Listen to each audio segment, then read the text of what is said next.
आज के इस वीडियो के द्वारा हम ऑटो चेंजओवर स्विच का वायरिंग करना सीखेंगे। अब ये जो हमारा ऑटो चेंजओवर स्विच है इसका वायरिंग हम इस प्रकार से करेंगे जिससे कि यदि हमारा मेन पावर सप्लाई फेल हो जाए तो ऑटो चेंजओवर स्विच हमारा चेंज ओवर कर दे।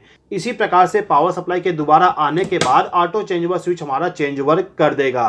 तो किस प्रकार से auto change over switch work करता है और किस प्रकार से हम इसका वायरिंग करेंगे, पूरा चीज़ें इस वीडियो के माध्यम से सीखने वाले हैं। तो चलिए दोस्तों वीडियो को स्टार्ट करते हैं। दोस्तों, यदि आपके घर में, ऑफिस में या फिर कंपनी में दो अलग अलग पावर सप्लाई का इस्तेमाल किया जाता है। अब इन दोनों पावर सप्लाई में से एक पावर सप्लाई आपका मेन पावर सप्लाई हो गया और जो आपका दूसरा पावर सप्लाई है ये पावर सप्लाई आपका जनरेटर, यूपीएस, इन्वर्टर या फिर सोलर पैनल का पावर सप्लाई हो सकता है। मान लीजिए कि अभी के टाइम पर आपके घर में मेन पावर सप्लाई के द्वारा पावर सप्लाई प्रोवाइड किया जा रहा है। अब यदि आपका मेन पावर सप्लाई फेल हो जाता है तो उस कंडीशन में आपका जो दूसरा पावर सप्लाई है उस पावर सप्लाई का इस्तेमाल करना पड़ेगा, यानी कि इसको आपको ऑन करना पड़ेगा। अभी मैंने यहाँ पर एमसीबी का इस्तेमाल किया हूँ, इसीलिए मुझे यहाँ पर मैनुअली चेंज ओवर करना पड़ रहा है। लेकिन यदि आप चाहते हो कि आपका जो चेंज ओवर है वो ऑटोमेटिकली हो जाए तो उस कंडीशन में आपको ऑटो चेंज ओवर स्विच का इस्तेमाल करना पड़ेगा। ये जो आप डिवाइस देख रहे हो इसको हम ऑटो चेंज ओवर स्विच या फिर एटीएस भी कहते हैं। अब यहाँ पे जो मेरे पास में ऑटो चेंज ओवर स्विच है, इस ऑटो चेंज ओवर स्विच को सीएनसी कंपनी के द्वारा बनाया गया है और इस ऑटो चेंज ओवर स्विच का मॉडल नंबर आप यहाँ पर देख सकते हो। अभी के टाइम पर मेरे पास में जो auto change over single phase वाली है, 3 फेस वाली ऑटो चेंज ओवर स्विच का भी वायरिंग सेम तरीके से होगा, केवल वहां पर 3 फेस का वायरिंग किया जाएगा और इस ऑटो चेंज ओवर स्विच में सिंगल फेस का वायरिंग किया जाएगा। अब वायरिंग करने के लिए यदि आप देखोगे तो आपको यहाँ पर टोटल 8 टर्मिनल मिल जाएगा। 4 टर्मिनल यहाँ पर है और 4 टर्मिनल यहाँ पर, कुल मिला के आपको 8 टर्मिनल मिलता है पावर वायरिंग करने के लिए। उसके बाद यदि आपको इंडिकेशन लैंप को भी लगाना है तो उसके लिए आपको यहाँ पर कंट्रोल टर्मिनल मिल जाएगा। अभी के टाइम पे हम इंडिकेशन लैंप का कनेक्शन नहीं करेंगे, केवल पावर टर्मिनल का कनेक्शन करेंगे जिससे कि चेंज ओवर स्विच हमारा ऑटोमेटिकली चेंज ओवर कर दे। ओके, तो यहाँ पर मेरे पास में 2 एमसीबी है। ये एमसीबी मेरा मेन इनकमिंग पावर सप्लाई के लिए हो जाएगा और ये वाला एमसीबी मेरा सेकेंड इनकमिंग पावर सप्लाई के लिए हो जाएगा। अब इन दोनों एमसीबी को मैंने इनकमिंग पावर सप्लाई दे दिया हूँ, आउटपुट पावर सप्लाई का केवल वायरिंग करना है। तो ये जो चेंज ओवर स्विच है इसमें आप देख सकते हो यहाँ पर एन लिखा हुआ है और यहाँ पर आर लिखा हुआ है। जहाँ पे एन लिखा हुआ है इसका मतलब है कि आपका जो नॉर्मल पावर सप्लाई है उस नॉर्मल पावर सप्लाई को लाके इस पॉइंट पे कनेक्ट करना है। इसके बाद जहाँ पे आर लिखा हुआ है वहाँ पे आपका जो सेकेंड सोर्स का पावर सप्लाई है उसको लाके कनेक्ट करना होगा। तो इसके लिए हम क्या करेंगे, जो हमारा नॉर्मल पावर सप्लाई है इस नॉर्मल पावर सप्लाई से जहाँ पे हमें फेज सप्लाई मिलेगा उस पॉइंट पे हम एक वायर को कनेक्ट कर देंगे। अब इस वायर का जो दूसरा सिरा होगा इसको ले जाके यहाँ पे जो ए लिखा हुआ है इस पॉइंट पे हम फेज सप्लाई को प्रोवाइड कर देंगे इस प्रकार से। इसके बाद नॉर्मल पावर सप्लाई का जो न्यूट्रल वाला टर्मिनल है उस टर्मिनल के साथ हम एक ब्लैक वायर को कनेक्ट कर देंगे न्यूट्रल पावर सप्लाई के लिए।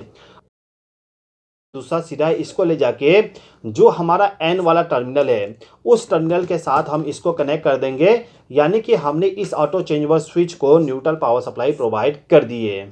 अब इस चेंज ओवर स्विच को हमें दूसरे पावर सप्लाई का पावर सप्लाई प्रोवाइड करना है।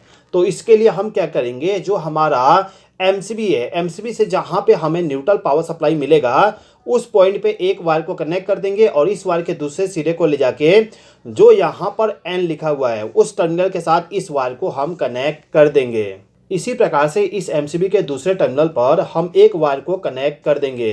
अब इस वायर का जो दूसरा सिरा होगा इसको ले जाके जो हमारा ऑटो चेंज ओवर स्विच का ए वाला टर्मिनल है इस टर्मिनल के साथ हम इस वायर को कनेक्ट कर देंगे, यानी कि हमने सेकेंड पावर सप्लाई को भी एटीएस के साथ कनेक्शन कर दिए। अब इस एटीएस का जो ये 4 टर्मिनल है ये चारों के चारों आउटपुट टर्मिनल है। अब ये जो चारों आउटपुट टर्मिनल है इसमें आप देख सकते हो 2 जगह ए लिखा हुआ है और 2 जगह एन लिखा हुआ है। तो आपको यहाँ पर क्या करना होगा कि आपका जो यहाँ पर ए और ए वाला टर्मिनल है इन दोनों को आपस में शॉर्ट करना होगा, यानी कि आपको एक वायर के जरिए इन दोनों को आपस में लूप करना होगा इस प्रकार से।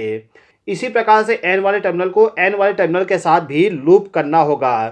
अभी के टाइम पर इस ATS का वर्किंग को एक्सप्लेन करने के लिए मैं यहाँ पर एक लैंप का कनेक्शन करके आपको एक्सप्लेन कर देता हूँ। तो इस लैंप का जो दोनों वायर होगा फेस और न्यूट्रल सप्लाई के लिए, इन दोनों वायर को ले जाके आपका जो यहाँ पर ये दोनों वायर है, इन दोनों वायर के साथ इन दोनों वायर को कनेक्ट कर दीजिएगा। यानी कि इस लैंप को आप फेस सप्लाई और न्यूट्रल सप्लाई इस आउटपुट वाले टर्मिनल के द्वारा प्रोवाइड कर दीजिएगा। मेरे पास में ऑटो चेंजेबल स्विच है। इस ऑटो चेंजेबल स्विच का वायरिंग पूरा का पूरा कंप्लीट हो चुका है। अब इस ऑटो चेंजेबल स्विच में आप देख सकते हो यहाँ पर ऑटो मैनुअल लिखा हुआ है और साथ ही साथ में एक स्विच दिया गया है। यदि आप यहाँ पर इस स्विच को मैनुअल पोजीशन पे सेलेक्ट कर देते हो, उसके बाद यदि आप यहाँ पर इस एमसीबी को ऑन कर दोगे तो इस कंडीशन में आप देख सकते हो आपका लैंप ऑन हो चुका है। हमने यहाँ पर मेन पावर सप्लाई को ऑन कर दिए तो लैंप हमारा ऑन हो गया। अभी के टाइम पर हमारा changeable switch main power supply के साथ में कनेक्ट है। यदि मैं इसको यहाँ पर इस तरफ रोटेट कर दूं तो ऑफ हो जाएगा। इसके बाद दोबारा से यहाँ पर इसको इस तरफ रोटेट कर देने पे इस वाले एमसीबी के द्वारा पावर सप्लाई हमारे लोड को प्रोवाइड करेगा। ये एमसीबी ऑफ है, इसलिए लैंप हमारा ऑफ कंडीशन में है।